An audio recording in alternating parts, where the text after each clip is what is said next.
Praise the Lord. Isaiah chapter 1 verse 19. If he be willing and obedient, he shall eat the good of the land. Amen.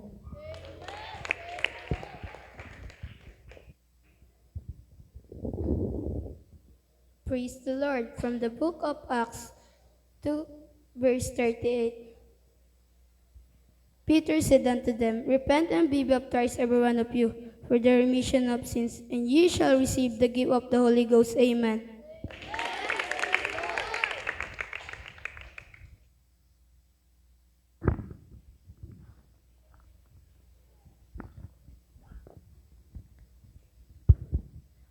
Praise the Lord! Mula sa aklat ng Efeso, Kapitulo 2, versikulo 8 hanggang 9. Dahil sa kagandahang loob ng Diyos, kayo ay naligtas sa pamamagitan ng pananampalataya, at hindi ito mula sa inyong sarili, hindi ito bunga ng inyong mga gawa, kaya dapat walang ipagmamalaki ang sinuman.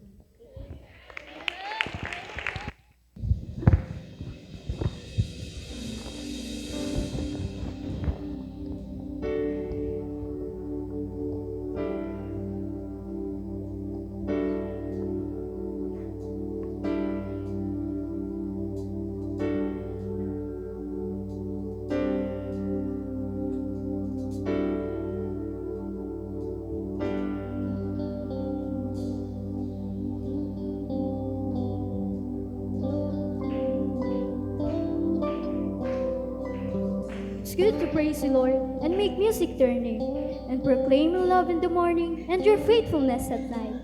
Sing unto the Lord and praise His name. Tell of His salvation day after day.